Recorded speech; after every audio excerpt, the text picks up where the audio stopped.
ফাল্গুনী ঘূর্ণিঝড় রিমালের অবস্থান এখন ঠিক কোথায় এবং সন্ধ্যা 7টার দিকে বাংলাদেশের উপকূল এটি অতিক্রম করার কথা এবং 10 থেকে 12 ফুট জলোচ্ছ্বাসের আশঙ্কা করা হচ্ছিল। এখন কি বলছে আবহাওয়া অফিস?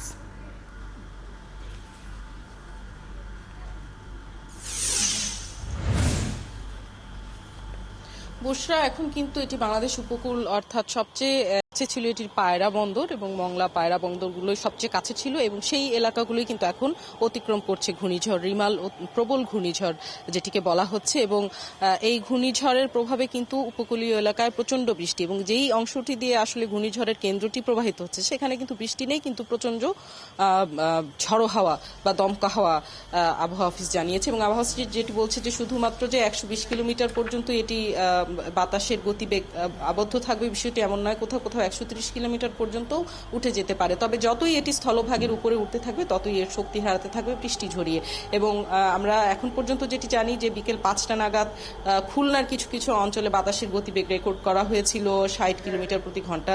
এবং পটুয়াখালী বরগুনা যেখানে আসলে সুন্দরবনের মতো ঢাল নেই সেখানে কিন্তু দুপুরবেলাতেই আসলে বাতাসের গতিবেগ ছিল 72 কিলোমিটার প্রতি ঘন্টা পর্যন্ত, যেটি কিন্তু এখন আরো বেশি হবার কথা।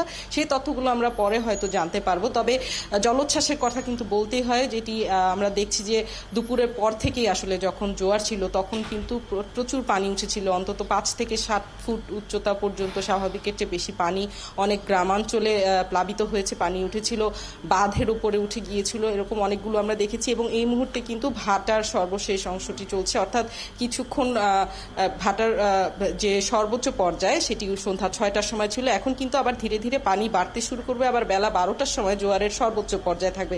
তখন যদি আসলে ঘূর্ণিঝড় রেমালটি স্থলভাগে উঠে আসতে চায় সেই ক্ষেত্রে তার বাতাসের সাথে কিন্তু জলরাশিও স্থলভাগে উঠে আসবে, অর্থাৎ এই পানিটি কিন্তু এখন যদি একটু কমতে শুরু করে সেটি কিন্তু আবারও বাড়তে শুরু করবে কিছুক্ষণ পরে। আবহাওয়া অফিস সেই সতর্কতাটি বারবার দিচ্ছে এবং প্রায় 17টি জেলার উপকূলীয় অঞ্চলে এবং চরের যে অঞ্চলগুলো রয়েছে সেখানে কিন্তু এই জলোচ্ছ্বাসের কথা তারা বলছে 8 থেকে 12 ফুট উচ্চতার জলোচ্ছ্বাস হতে পারে। এবং ভারী বর্ষণ ইতিমধ্যেই শুরু হয়ে গেছে উপকূলের কিছু কিছু এলাকায়।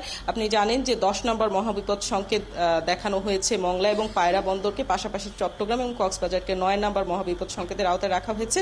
তবে নোয়াখালী, বরিশাল, ভোলা এইসব অঞ্চলের বেশ কিছু দ্বীপকেও কিন্তু 9 নম্বর মহাবিপদ সংকেত দেখাতে বলা হয়েছে। তবে সকাল থেকে এখনের যেটি পার্থক্য সেটি আমরা বলতে পারি যে সকালে কুমিল্লার দূরবর্তী অঞ্চলগুলো বা চরগুলো সেখানেও কিন্তু 9 নম্বর বিপদ সংকেত দেখানো হয়েছিল, সেটি আর এখন দেখানো হচ্ছে না, অর্থাৎ ওই অঞ্চলে হয়তো জলোচ্ছ্বাস হবে না, তবে ভারী বৃষ্টি।